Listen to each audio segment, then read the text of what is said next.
So before I say anything, I just want to make sure it's clear that even though some of the things I'm going to say about Catalyst are negative, and it might sound like I'm disappointed at times, I want to be very clear that overall I'm impressed with it. Let's also not forget that this is a beta, and even if it wasn't, they're going to make a lot of changes to all of the new Elite specs post-EoD release anyway. Just a final note before we begin, this is my initial impression and day one thoughts about playing Catalyst, so I'm sure I'll miss something here and there, and just make sure you check out other people's videos and play around with it yourself before making your final judgment about the spec. So the heal and utilities provided by the Catalyst E-spec felt pretty underwhelming as far as roaming and probably PvP are concerned. To me, it seems like it would be a much better idea to run a core Catalyst styled build and just rely on cantrips, since this allows you to cleanse conditions frequently while still running air for DPS and having some limited boon potential via the cantrip trait.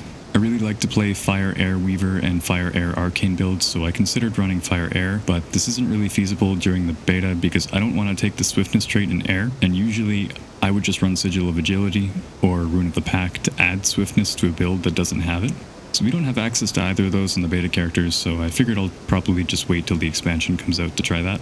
I also considered running Arcane Air, but in general that combo lacks Condition Cleanse really badly, so if you run into a full Condi player, then you're just kind of screwed. And in the beta we don't even have Sigil of Cleansing, unless you have like Legendary Sigil, I guess.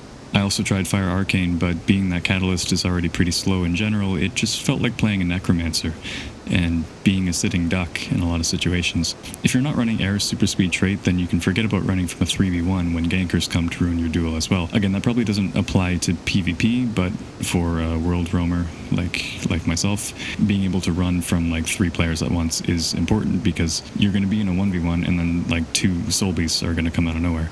That just happens all the time and all you ever do is run. Mostly I've been running the middle traits because I like the idea of having these stacking buffs. Also, I don't really need Fury while running Air. I don't really care about the Jade Sphere all that much, so I don't really need the energy from that trait either. The Hardened Auras trait is cool, but this is only really good if you run Fire trait line. Empowering Auras is again only really good if you run Fire trait line, and Spectacular Sphere is probably better for group support, although it looks like it only procs once and not per interval, so it's just kind of okay by itself, and it's only really good if you run Sphere Specialist. Staunch Auras seems like a really cool trait. I'd love to try a Fire Earth build running elemental shielding for both protection and stability every time you attune to fire or pop an aura. So yeah, I've not been so much empowered to have empowerment that one could not even so much look like to do empower as one possibly not even needed to do be as empowered could be. So I do take the empowered empowerment trait. What a name for a trait. Yeah, cool trait, except it tends to be tricky to actually gain maximum stats. So the actual uptime of utilizing this trait effectively is relatively low. It's probably very different in PvE, and it could be different in PvP. But for world roaming, you don't really use this trait too much. Like, you might select it, but you're not actually making good use of it for the most part. But you do sometimes. I'm not sure if for this build I should be taking the Staunch Auras trait or that trait. Since you do get some auras off of combo fields, you have Earth 4. If you get the block off, you have Earth 3. And if you have enough energy, if you've built up enough energy before you use the Jade Sphere, you can blast 2 different fields, or maybe you can do 3. I don't know if you can do 3 or not, but you can do at least 2. You can blast 2 auras if you have enough energy. So you do have some auras even if you don't take the Fire trait. So this is the Staunch Auras trait. That's a good trait. Maybe I should be running that. But yeah, generally I found that the utilities were pretty underwhelming.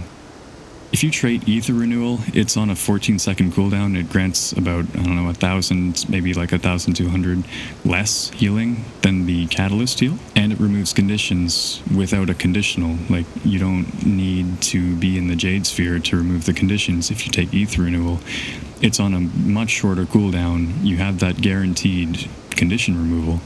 Yeah, you have to channel it so you can be interrupted. That can definitely cause problems. Like, I'll say this, the Catalyst heal is good, and it might even be better in some situations for world roaming, but you could easily just take Ether Renewal, and like, you're not going to regret that too much.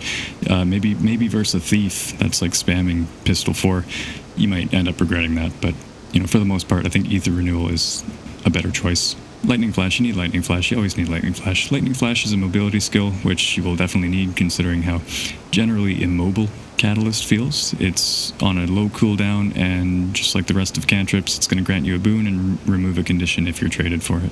Earth Shield is just a better version of Catalyst's Fortified Earth. I mean, really, you can pick it up a second time after you use it. If you're running fire, you get an aura every time you drop it or pick it up. Its skill 5 does the exact same thing as Fortified Earth does. You can get a Reflect or Magnetic Aura from skill 3. You get Barrier from skill 2. Skill 3 and 4 can be used for CC. And the auto attack works very well with Fresh Air. Sometimes I hit for a double 4k or a double 5k on the last attack of the auto attack. So if you're looking for something to balance out Catalyst and survive longer, then Earth Shield will definitely provide that, as well as giving you some better CC and burst damage. Traded Mistform is far superior to the Catalyst Stunbreak, which just gives endurance regeneration. You can run food that does the same thing in World, and it never ends. And if you're within a sphere, it gives you super speed, but who cares, because why would you not run the super speed trade anyway? Why would you not run mobility? The Elite is just not very useful for roaming. Weapon skill cooldowns are already pretty low. Rotating effectively as a baseline makes taking anything else here more useful. Again, we can just run water traits and get a 48-second cooldown elite that grants boons, removes a condition, and is a powerful CC. Compare that to something that conditionally removes cooldowns for skills, so you might not even really be able to use it very well once you've popped this elite. It's on a 90-second cooldown, and even if you do reduce those cooldowns on your hammer skills, they generally won't keep you alive that well because you rely so heavily on utilities, and the additional effect of the augment isn't particularly good either because chances are you're not within a Jade Sphere, so it's, I don't know, not really that useful to me most of the time. Using Water 4 as an evade or mobility skill is nice. It'll also heal you for a bit, and Water 5 cleansing a condition while being a blast finisher and dealing decent damage feels really good. The whole grand finale mechanic with the spinny orbs and shit is cool, and very useful. I find myself chaining 2 of them at a time for damage availability through ranged attacks while in water or earth, more often than I would chain all 4 or even 3. Sometimes the orbs will disappear so quickly that you don't really get a chance to use them, but I'm not sure if this is in need of any changes or not, because you wouldn't want this to be overpowered either. The unique bonuses granted by each spinny orb thing are really powerful as well. I definitely like these orb things. I wish Windstorm wouldn't seemingly auto-target things. I would prefer if it worked like Main Hand Dagger 3, where it just goes according to where your character is facing. Like, if I'm facing forward, I want to go backwards. If I'm facing the camera, I want to go forward. Instead, what happens a lot is you'll accidentally have someone else targeted or some NPC in the distance, and you'll end up using the skill in that direction instead, which is annoying. I love using Earth 2 into Fresh Air followed by Air 2, cancelling Air 2 with Stow Weapon, then using Air 4 or 5 to finish the combo off. The main point there being that Earth 2 is useful if you follow it up with Fresh Air. So, and then, like, just to give you guys an idea of how I have been rotating so far, like, maybe I'd go into Fire and use the range skills after that.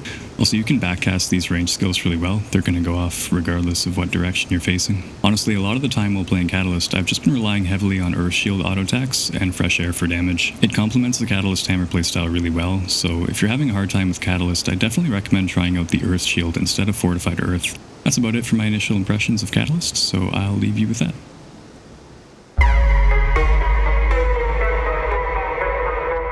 There was nothing. No love or hate. No light or dark.